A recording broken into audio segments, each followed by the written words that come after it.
إن الحمد لله نحمده ونستعينه ونستغفره ونؤمن به ونتوكل عليه ونعوذ بالله من شرور أنفسنا ومن سيئات أعمالنا من يهده الله فلا مضل له ومن يضلل فلا هادي له ونشهد أن لا إله إلا الله وحده لا شريك له أما بعد فقد قال الله تبارك وتعالى في كلامه المجيد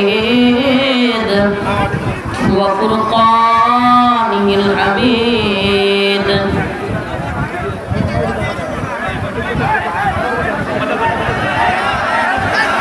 أعوذ بالله من الشيطان الرجيم بسم الله الرحمن الرحيم لتجدن أشد الناس عداوة للذين آمنوا اليهود والذين أشركوا صدق الله مولانا العظيم وصدق رسوله النبي الكريم ونحن على ذلك من الشاهدين والشاكرين والحمد لله رب العالمين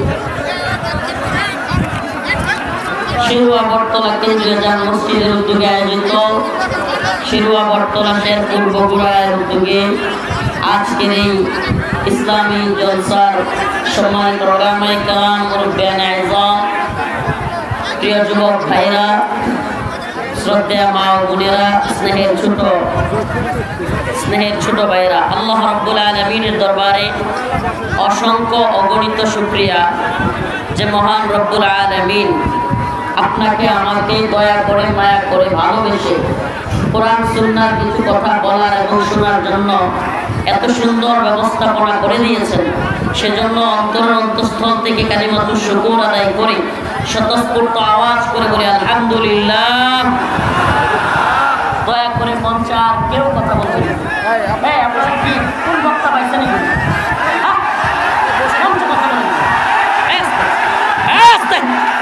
আপনি কি শুরু করছেন?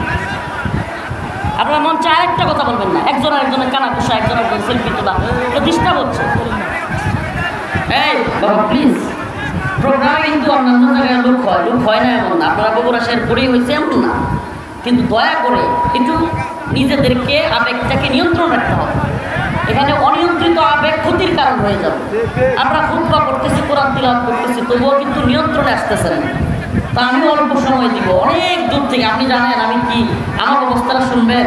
গতকালকে সারা রাত টাঙ্গাইলে প্রোগ্রাম করে ঘুমাই নেই। সকালে হাজিরা ছিল কোর্টে, সকালেও ঘুমাইতে পারি নাই, কোর্টে গিয়ে পড়ে রয়েছি। আলহামদুলিল্লাহ 4টা মামলা থেকে হাসিনার জুলুম থেকে আল্লাহ মুক্তি দান করছে। 4টা মামলায় খালাস পাইছি। তো কিন্তু এই যে ঘুম নাই, খাওয়া নাই, আজকে গোসল নেই। এই রাত্রে প্রথম একবার ভাত খাইছি, তাও কি ওই যে সিরাজগঞ্জে প্রোগ্রাম করে। তো এইভাবে আমরা আসি, তবুও যদি আপনারা ডিস্টার্ব করেন মনে কষ্ট নিচ্ছেন, কিন্তু আমাদের দমক দেওয়া ছাড়া উপায় থাকে না। মানুষ এত বেশি বিরক্ত করে, কোরআন তিলাওয়াত করতেছি, খুতবা পড়তেছি, তবুও চিৎকার করতেছে। দেখাটা মুখ্য উদ্দেশ্য না। কথাগুলো শুনেন, কথাগুলো শুনেন। আমাদের শত্রুর অভাব নেই, আমাদের শত্রুর অভাব নেই। হাসিনা চলে গেছে, কিন্তু হাসিনারে যারা রাখছিল এদের ষড়যন্ত্র এখনো বন্ধ হয় নাই। এই ভারতের প্রেতার তারা, এই পাগলের দলের মাথা খারাপ হয়ে গেছে। হাসিনা ছিল এদের পুতুল, এখন পুতুল যখন চলে গেছে এদের মাথা গেছে খারাপ হয়ে। এখন এরা আমাদেরকে বন্যা দিয়ে মারতে চায়, এখন ছাত্রলীগকে লেলায় দেয়, এখন ছাত্রলীগ নিষিদ্ধ, আনসার লীগকে লেলায় দেয়। বিভিন্ন সময় এদেশকে অস্থির করার জন্য বিভিন্ন ষড়যন্ত্র হচ্ছে। তো এগুলো থেকে আমাদেরকে সজাগ থাকতে হবে। এখন পাগলের সুখ মনে মনে, কাগজ উড়ায় টাকা গুনে, একটা কথা আছে না? কথা বুঝেন নাই মনে হয়।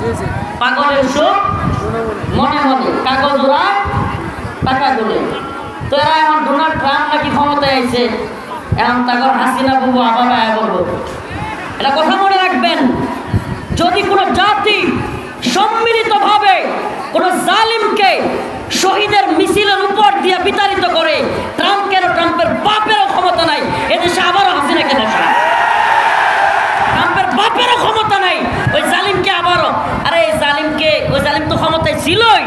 বসাইতে হবে কেন? এই র্যাব, পুলিশ, বিজিবি সব নিয়ন্ত্রণ সব কিছু মিলেও রাখতে পারছে?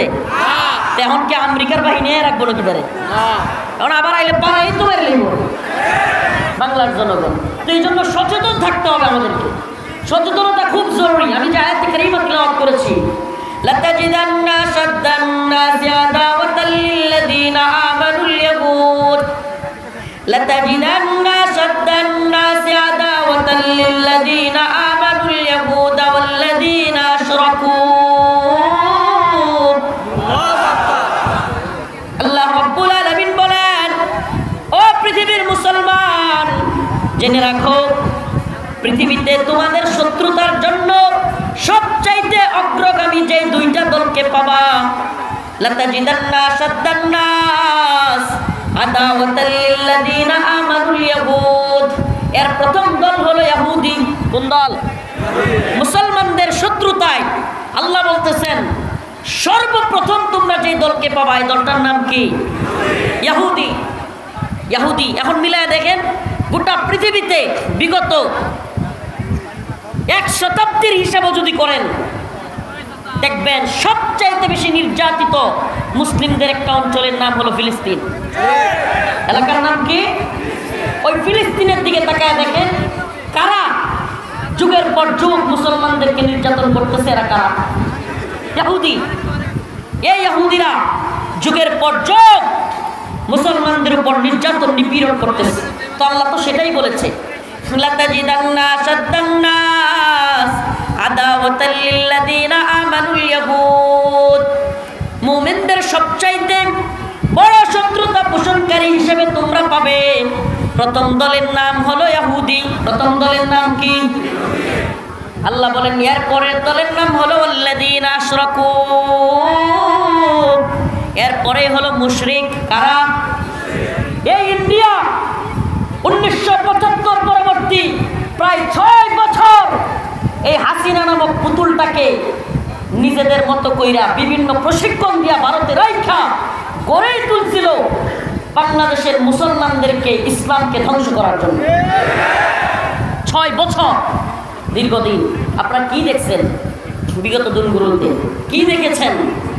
আলেমদেরকে একের পর এক নির্যাতন নিপীড়ন, মামলার পর মামলা, এক একজনের নামে 7টা 10টা 20টা 30টা 40টা 100 200 300। আমার সাথে এক ভাই ছিল বিএনপির, ইসাক সরকার, বিএনপির পুরাতন ডাকাত, পুরান ডাকাত। ইসাক ভাইয়ের নামে মামলা ছিল প্রায় 350, পাশাপাশি হয়েছিল। ইসাক ভাই সপ্তাহে এমন কোনো দিন নাই যেদিন 5টা 7টা মামলার হাজিরা থাকতো না। প্রতিদিন মামলার যদি কোনো গিনেস ওয়ার্ল্ড বুকে জায়গা করা যেত তাহলে অনেক নেতাকর্মী জামাতের, হেফাজতের কিংবা বিএনপির এরা গিনেস ওয়ার্ল্ড বুকে জায়গা পাইত।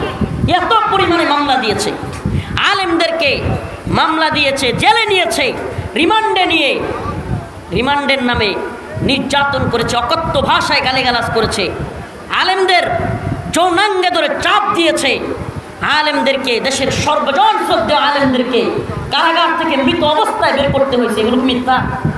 কোনো একটা কথাও কি মিথ্যা? আয়নাঘর তৈরি করেছে এই জাহেলের দল, এই জালেমের দল। কত বড় বদমাইশ! এখন এই আয়নাঘর নাকি বুয়া, মিথ্যা, গুজব। আওয়ামী লীগ হলো গুজবের কারখানা। এরা এখনো পর্যন্ত, আমি নিজে বলি, আমি আজকেও সাংবাদিকদের সামনে বলে আসছি, র্যাব রিমান্ডে থাকা অবস্থায় আমাকে যেই সেলে রাখা হয়েছে, কবর সেল, বুঝেন? কবর কবর কবর মানুষকে মাটি দেয় না, দাফন করে না কবরে, এরকম একটা ছোট্ট করে রাখা হয়েছে আমাকে। আমি আশপাশ থেকে অন্যান্য ভাইদের চিৎকার শুনেছি, চিৎকার শুনেছি মানুষের। আমাদেরকে চোখ বন্ধ করে বাথরুমে নিয়ে যাওয়া হতো, ওখান থেকে আবার বের করার সময় চোখ বন্ধ করা হতো। ওইটার ভিতরে খাবার দিত, পায়খানা ওইটার ভিতরে, ছোট্ট একটা কবরস্থানের মতো ঘর, এতটুক। দুই দিক থেকে হাত নাড়া দিলে দুই দিকে দেয়ালে হাত লাগে। নামাজ পড়তে গেলে এইভাবে, সিজদা দিতে গেলে এইভাবে 2 হাত 2 দিকে লাগে, এত ছোট্ট ঘর।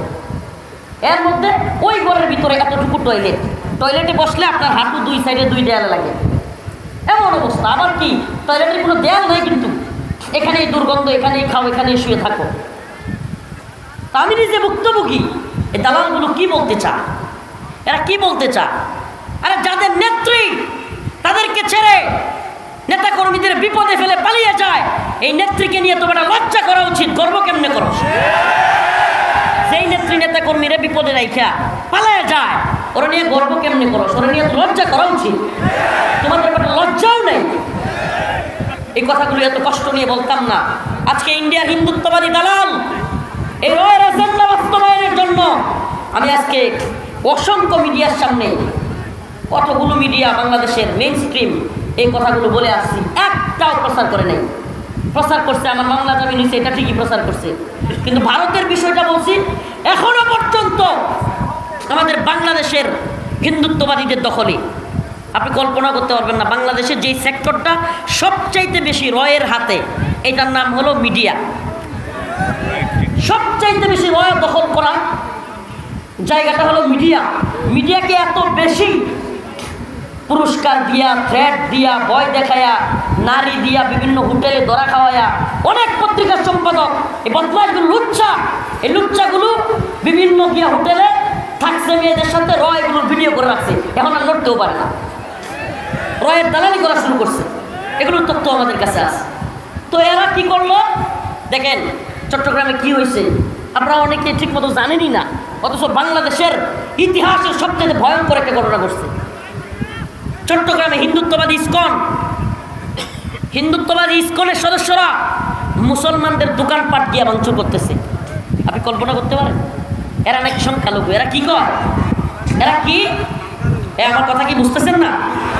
এরা কি? তারা বলে তারা সংখ্যালঘু। বেটা, সংখ্যালঘুরা কি সংখ্যাগরিষ্ঠদের উপর আক্রমণ করে? হ্যাঁ, মুসলমানদের দোকানপাটে গিয়ে আক্রমণ করতেছে। বলেন হুজুর তো রাজনৈতিক বক্তব্য দিচ্ছে, আমার আয়াত যেটা পড়ছি এই আয়াতের পক্ষেই বলতেছি। আল্লাহ পাক বলেছে তোমাদের মুমিনদের সবচেয়ে কঠিন শত্রু একটা হলো ইহুদি আর একটা হলো মুশরিক। এই হিন্দুত্ববাদী মুশরিকরা বাংলাদেশে একটা যুদ্ধ চাপায় দেওয়ার জন্য, হাসিনা চলে যাওয়ার পর থেকে এদের মাথা খারাপ হয়ে গেছে। এখন বাংলাদেশের মুসলমানদের উপর একটা যুদ্ধ চাপায়া দেওয়ার জন্য আপ্রাণ চেষ্টা করতেছে। অনেক কূটনীতিবিদ, অনেক বুদ্ধিজীবী, অনেক রাজনীতিবিদ, পররাষ্ট্রনীতিবিদ আমাদেরকে বিভিন্ন ধরনের ভয় দেখায়। আমি বলি শুন বেটা, সোভিয়েত ইউনিয়ন দাম্ভিকতা দেখায় আফগানে এসে হামলা করছিল। আল্লাহ পাক আফগানের মোল্লাদের মাধ্যমে সোভিয়েতকে ভেঙে খান খান করে দিয়েছিল। আমেরিকা সহ ব্রিটেন, জার্মান, ফ্রান্স, ইতালি সমস্ত পশ্চিমারা একত্রিত হয়ে নেটো জোট গঠন করে আফগানিস্তানে হামলা করেছিল। আল্লাহ পাক সেই নেটো জোটকেও আফগানিস্তানে 2021 সালে পরাজিত করে আফগানদের বিজয়ী করেছিল। এই আল্লাহ এখনো আছে না নাই? ভারতকে ভয় পাওয়ার টাইম আছে? আমরা একটা কথা বলি, আমরা দাঙ্গায় বিশ্বাসী না। আমরা হিন্দু মুসলিম দাঙ্গা হোক এটা আমাদের চাওয়া না। আমরা মুসলিম সংখ্যাগরিষ্ঠ দেশে অন্যান্য ধর্মাবলম্বীরা থাকবে, সহ অবস্থানে বিশ্বাসী, কিন্তু তাই বলে ইসকন নাম দিয়ে রয়ের দালালি করে হাসিনাকে আবারও ক্ষমতা আনার জন্য এদেশে দাঙ্গা বাজাবে সুস্পষ্ট ঘোষণা করি। ওলামায়ে কেরাম যদি ডাক দেয়, জাতীয় নেতৃবৃন্দ যদি ডাক দেয়, ও বগুড়ার মুসলমান, ইসকনকে ছাত্রলীগের মতো বাংলাদেশে ইসকনের সকল কার্যক্রম নিষিদ্ধ করতে হবে। শুধু তাই নয়, ইসকনের বিরুদ্ধে প্রয়োজনে চট্টগ্রাম অভিমুখে লং মার্চ করা হবে। এরা কি করছে? আমাদের মুসলমানদের দোকানের মধ্যে গিয়ে হামলা করে বসেছে। অনেক ধৈর্য ধরা হয়েছে, অনেক ধৈর্য ধরা হয়েছে। এই হিন্দুত্ববাদীরা ভারতে আমাদের মুসলিমদের ঘর বাড়ি পুড়িয়ে দেয়, ঘর বাড়ি বুলডোজার দিয়ে গুড়িয়ে দেয়, আমাদের প্রাণের মসজিদ, বাবরি মসজিদ ভেঙে দেয়। এরা নাকি আবার বাংলাদেশের বন্ধু, এরা নাকি স্বামী স্ত্রীর সম্পর্ক। কত কিছুই তো করল না। তো এটা কেমন সম্পর্ক হলো যে আমাদের দেশ ৭৪ বছরে যেই বাঁধগুলো ছাড়ে নাই, এবার হাসিনা চলে যাওয়ার পরে সেই বাঁধগুলো ছেড়ে দিয়ে বাংলাদেশের মানুষকে বন্যার পানি দিয়ে মারে, সীমান্তের কাঁটাতারে আমাদের ভাই বোনদেরকে পাখির মতো গুলি করে মারে। আবার আমাদের দেশ দিয়া রেল লাইন নেয়, ট্রানজিট নেয়, আমরুপালি নেয়, ইলিশ নেয়, সব নিবে। আবার দেওয়ার সময় আমাদেরকে লাশ দিবে। এটার নাম বন্ধুত্ব? এটার নাম বন্ধুত্ব? আমাকে আজকে সাংবাদিকরা, অনেকগুলো পত্রিকা, অনেকগুলো মিডিয়া ছিল, জিজ্ঞেস করছে হুজুর আপনারা আগামীর রাজনীতির অবস্থা কি দেখতে চান বাংলাদেশে? এই সরকারের কাছে আপনাদের কি বলা? এই কথাটা প্রচারই করে নাই। আমি বলে আসছিলাম এই সরকারের কাছে আমাদের কথা, আপনারা শত শত লাশের শহীদের আমরা ধারণা করি আল্লাহ পাক জালেমের বিরুদ্ধে যারা শহীদ হয়েছে, নিহত হয়েছে, আল্লাহ পাক তাদেরকে শহীদ হিসেবে কবুল করুন। শত শত লাশ কিংবা শহীদের লাশের উপর দিয়ে, স্তূপের উপর দিয়ে আপনারা ক্ষমতায় এসেছেন। আপনাদের প্রতি জাতির প্রত্যাশা অনেক, কিন্তু এটা মনে রাখবেন, হাসিনা ভারতের গোলামি করার কারণে এ দেশবাসী ভারতের গোলামি পছন্দ করে নাই, এক ফ্লাইং কিক মেরে দিল্লিতে পাঠাইছে। আপনাদের প্রতি প্রত্যাশা থাকবে, অন্য কিছুর ব্যাপারে কি করবেন আমরা জানি না, কিন্তু ভারতের ব্যাপারে নমনম করা যাবে না। এই বাংলাদেশের ধর্মীয়ভাবে বলেন, রাজনৈতিকভাবে বলেন, ভৌগোলিকভাবে বলেন, বর্তমানে বাংলাদেশের সবচাইতে বড় শত্রুর নাম হলো ভারত। এই বিষয়টা যে যত বেশি দেরি করবে বুঝতে, গদবাধা জিন্দেগি বাদ দেন, গদবাধা চিন্তা বাদ দেন। এরা একটা দাঙ্গা লাগায়, হাসি সেনাবাহিনী ব্রিফ করেছে, সেনাবাহিনী যে তারা ষড়যন্ত্র করেছিল হিন্দু মুসলিম দাঙ্গা লাগাই দিতে। আপনি কল্পনা করতে পারেন, হিন্দু মুসলিম দাঙ্গা লাগাইয়া তারা বহির্বিশ্বের সিম্পেথি নিতে চায় যে হিন্দুদেরকে মারে। অবাক হয়ে গেলাম, একটা মিডিয়া ইসকনের নাম লিখতে পর্যন্ত পারতেছে না। ইসকন হামলা করছে এটা লিখে না, কয় দুর্বৃত্তরা হামলা করছে। ফাঁসাই পিটানো দরকার দুর্বৃত্ত বদমাইশ করে। ইসকন শব্দটা লিখতে পারতেছে না, এমনকি হিন্দুরা হামলা করছে এই কথাটা পর্যন্ত এই মিডিয়া লিখতে পারতেছে না। সর্বপ্রথম বাংলাদেশে বর্তমানে যে দালালগুলোকে হুঁশিয়ার করা উচিত, যে দালালগুলোকে বয়কট করা উচিত, রয়ের দালালি সবচাইতে বেশি করতেছে এই প্রথম আলো এবং ডেইলি স্টার। আমাদেরকে সচেতন হইতে হবে। বলবে হুজুর আপনি এগুলো বক্তব্য দিচ্ছেন, হ্যাঁ ভাই, আমরা যেটা ভালো মনে করি, সব বক্তা কবরের ওয়াজ করবে না, সব বক্তা নামাজের ওয়াজ করবে না, সব বক্তা হজ যাকাত কোরবানির ওয়াজ করবে না। কিছু কিছু বক্তা আপনাদেরকে, এ জাতিকে, বহির্বিশ্বের কিংবা বিশেষ করে ইসলাম এবং মুসলমানদের উপর যারা ষড়যন্ত্র করতেছে তাদের ব্যাপারে সজাগ করতে হবে। আমরা সেই দায়িত্ব নিয়েছি, যে জন্য বারবার গ্রেফতার হয়েছি। আফসোস নাই। আজকে মিডিয়া জিজ্ঞেস করছে, হুজুর আগে কথা বলতে পারতেন না, এখন বলতে পারেন, মানে পরিবেশটা কি বলবেন?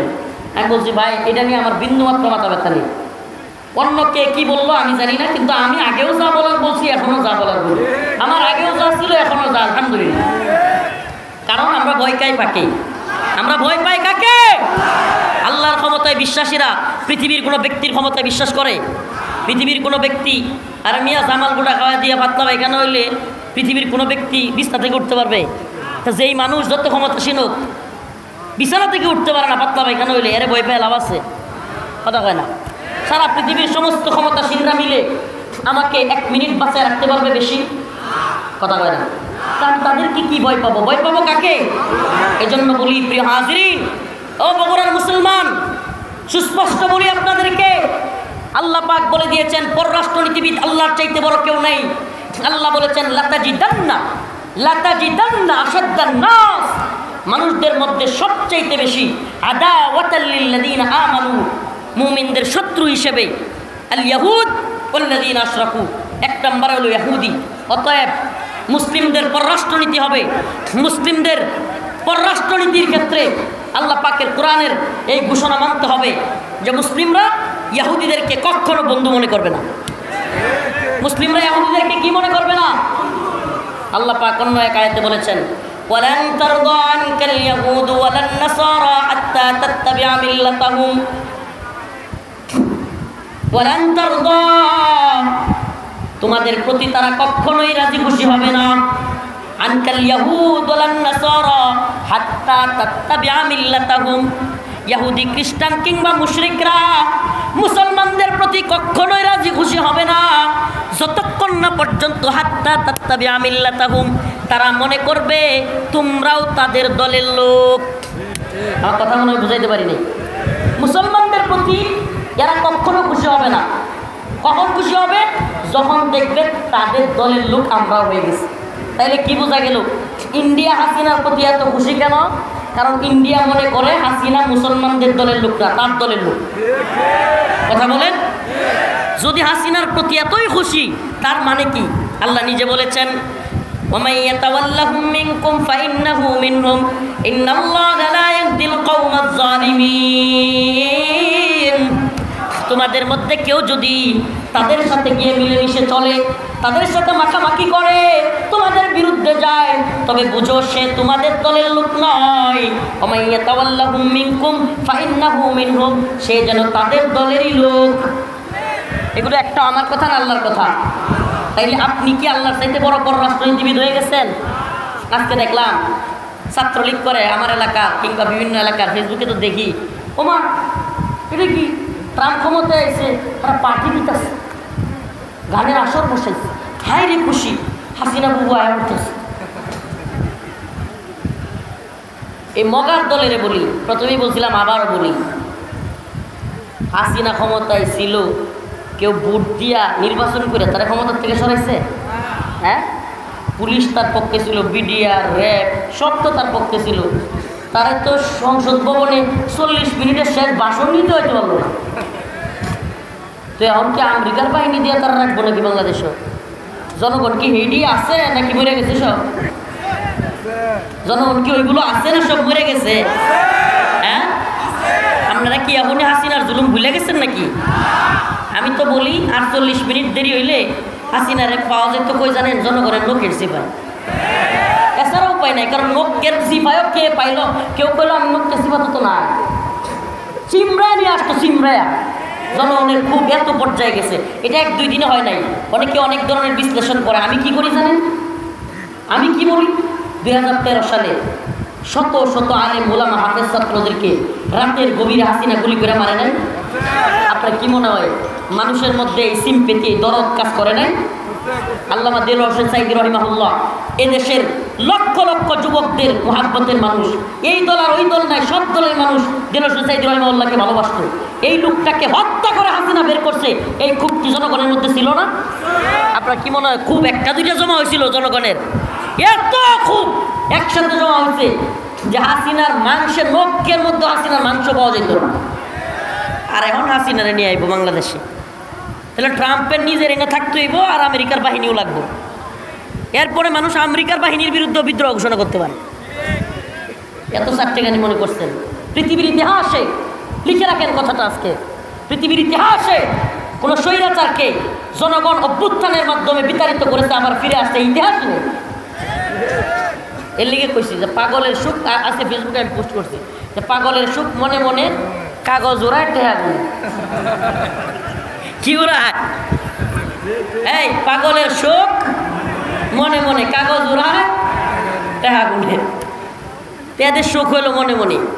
আল্লাহ পাক এই সমস্ত জালেমদের থেকে আমাদেরকে হেফাজত করুন, যারা সমস্ত আলেমদেরকে নির্যাতন করেছে, নিপীড়ন করেছে, জেলে নিয়েছে।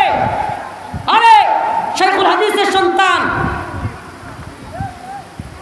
তার দাড়ি ধরে এই ছাত্রলীগ টানে নাই? আমাকে বলেন টানে নাই? এই ক্রিকেটের ব্যাট বলে ছক্কা মেরা সেঞ্চুরি করে। আর জাহাঙ্গীরনগর বিশ্ববিদ্যালয়ে সেই কুখ্যাত মানিক কোন দলের লোক ছিল যে আমাদের মা বোনদেরকে দর্শন করে সেঞ্চুরি করছিল?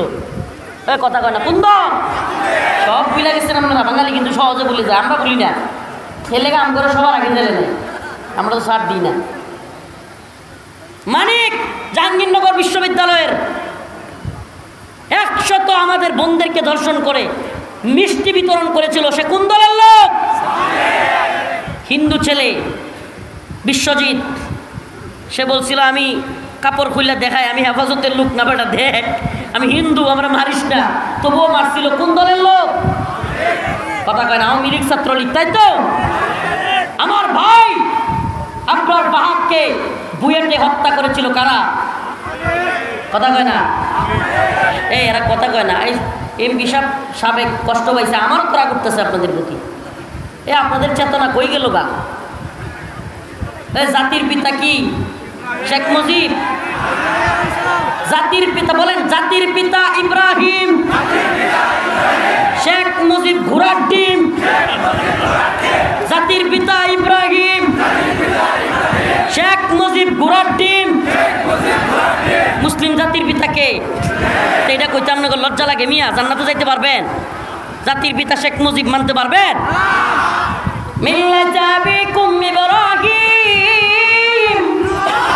আল্লাহ নিজে কইছে তোমাদের জাতির পিতাকে মিল্লাত আবিকুম ইব্রাহিম হুয়া সাম্মাকুমুল মুসলিমিন। তোমাদের জাতির পিতা ইব্রাহিম, আর তিনি তোমাদের নাম রাখছে মুসলমান। তিনিই মুসলিমের নাম রাখছে, আর এই জাতির পিতারা বলে গেছে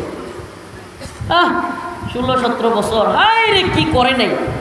টাকার মধ্যে বাপের ছবি, রাস্তার মুড়ে মুড়ে বাপের ভাস্কর্য, শেখ মুজিবের ভাস্কর্য, সেনাবাহিনী, পুলিশ, র্যাব, বিডিআর, বিশেষ বিশেষ দিনগুলোতে এদের বোর্ডের মধ্যে শেখ মুজিবের ছবি। আরে আল্লাহ, প্রত্যেক স্কুলে, মাদ্রাসায়, ভার্সিটিতে, অফিসে এত মোটা মোটা করে শেখ মুজিবের ছবি টানাইতে হবে।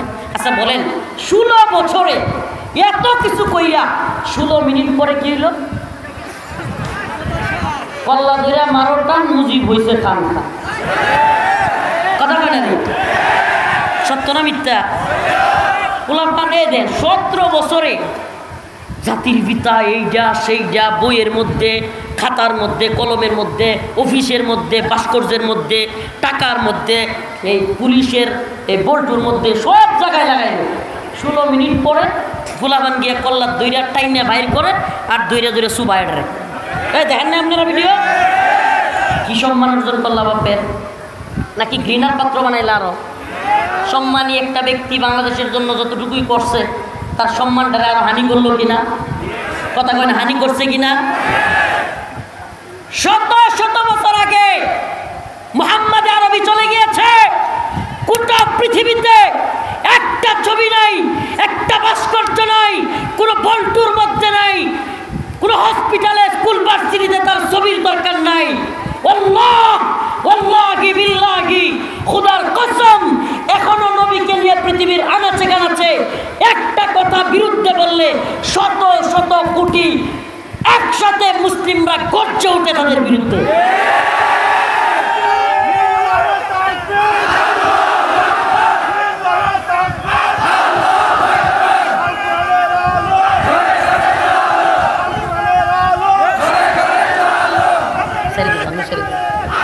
শুনেন, বলেন রাসূলুল্লাহ সাল্লাল্লাহু আলাইহি ওয়াসাল্লামের ভাস্কর্য কোথায়? রাসূলুল্লাহ সাল্লাল্লাহু আলাইহি ওয়াসাল্লামের মূর্তি কোথায়? রাসূলুল্লাহ সাল্লাল্লাহু আলাইহি ওয়াসাল্লামের ছবি কেউ দেখছেন? সুবহানাল্লাহ, সুবহানাল্লাহ ওয়া বিহামদিহি। অথচ আল্লাহ রসুলকে এখন একটু কিছু বললে স্কুল, কলেজ, ভার্সিটির পোলাপানের পরীক্ষা ফিরে যায়। এই ভালোবাসা বেটা বাধ্য কইরা ছাত্রলীগ দিয়া পিটায়া পাওয়া যায় না। এই ভালোবাসা আল্লাহর পক্ষ থেকে মানুষের ঈমানের ভালোবাসা। অতএব আমি এই দূষরদের বলবো, ভারতীয় দালালদেরকে বলবো, হুঁশিয়ার হয়ে যাও, সাবধান হয়ে যাও। বাংলাদেশ নিয়ে কোনো ষড়যন্ত্র করো না। পররাষ্ট্রনীতি 1 মিনিটে বলি, কি পররাষ্ট্রনীতি দেখাও? তোমাদের বিভিন্ন অঙ্গরাজ্যে অলরেডি বিদ্রোহ চলতেছে। কি চলতেছে? অলরেডি কি চলতেছে? তাদের দেশ সামলানোর ক্ষমতায় মোদির নাই। মোদির প্রতি মানুষের সমর্থন অনেক বেশি উঠে যাচ্ছে, এমনকি তাদের দেশে পর্যন্ত মোদির বিরুদ্ধে বিদ্রোহ হচ্ছে, বিভিন্ন অঙ্গরাজ্য ছুটে যাওয়ার মতো পরিস্থিতি। আর ভারত করবে বাংলাদেশে হামলা। হিন্দুরা বসে বসা এত মনে মনে মন খোলা খাইও না, দরা খাইয়া যাবা। মন খোলা খাইতে যাইবা, দরা খাইয়া যাইবা। মুসলমানরা এখন তো তোমাদেরকে নিরাপত্তা দেয়, মুসলমানরা তোমাদের প্রতি সিম্পেথি দেখায়। যখন বুঝবে তোমরা তাদের উপর আক্রমণ করো, তখন কিন্তু পিটানি শুরু করে দেবে। তখন কিন্তু এই যে নিজেরাই যে ভালো থাকতা, ভালো থাকার পরিবেশটা থাকবে না। ভারত সাহায্য করবো না। ভারত সাহায্য করলে আফগানিস্তান কি বয়ে বয়ে আইসক্রিম খাইব? মুসলমানরা মারবো আর আফগানের মোল্লারা বয়ে থাকবো? কথা কেন? পাকিস্তানের মুজাহিদরা বা পাকিস্তানের বাহিনী কি বয়ে থাকবো? হ্যাঁ, আর চীন তো আছে কামান হয়ে রেডি। কথা কয় না? এত পররাষ্ট্রনীতি বোঝায় না। ভারতের আশায় বাংলাদেশের মুসলমানদের সাথে বৈরিতা তৈরি করো না। তোমরা এই দেশে থাকো, তোমরা এই দেশের জনগণ, আমরা তোমাদেরকে অস্বীকার করি না, বলি না তোমরা এখনই পালায় যাও। কিন্তু মুসলমানদের সাথে সম্পর্কের ক্ষেত্রে বৈরিতা তৈরি করে থাকতে পারবে না। আল্লাহ পাক এদেরকে বোঝার তৌফিক দান করুক, হেদায়েত দান করুক। শেষমেশ একটা কর্মসূচির কথা বলে যায়। আমাদের কয়েকজন সেনাবাহিনীর উপর হামলা করে ইসকনের সদস্যরা চট্টগ্রামে আহত করেছে। গুরুতর আহত অবস্থায় আছে সেনাবাহিনীর সদস্যরা, পুলিশের সদস্যরা আহত। এই অবস্থা চলতে দেওয়া যায়?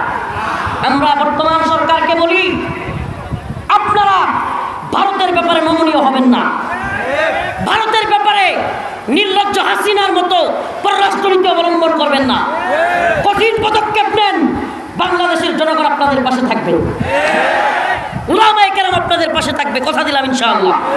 আমরা রাজপথে ছিলাম, আপনাদের সাথে আছি, থাকবো, কিন্তু ভারতের ব্যাপারে নমনীয়তা দেখাবেন না।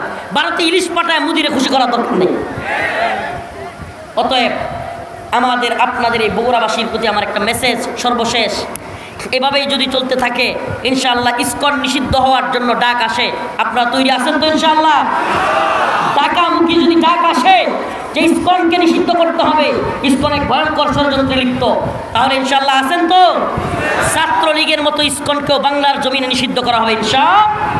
সাধারণ হিন্দুদের উপর কোনো সমস্যা নাই, কিন্তু ইসকনকে নিষিদ্ধ করতে হবে। আল্লাহ পাক আমাদের সবাইকে ইসলামের পক্ষে, দ্বীনের পক্ষে অটল বিচল থাকবার তৌফিক দান করুন। নাসরুম মিনাল্লাহ ওয়া ফাতহুন করিব। সবার কাছে দোয়া চাই। কিছু বিচ্ছিন্ন কথা বলে গেলাম, আল্লাহ পাক আমাদের সবাইকে ইসলাম এবং ভূখণ্ড রক্ষার আন্দোলনে শরীক থাকার তৌফিক দান করুন। আখিরু দাওয়ানা আলহামদুলিল্লাহি রাব্বিল আলামিন। আসসালামু আলাইকুম ওয়া রাহমাতুল্লাহি ওয়া বারাকাতুহু।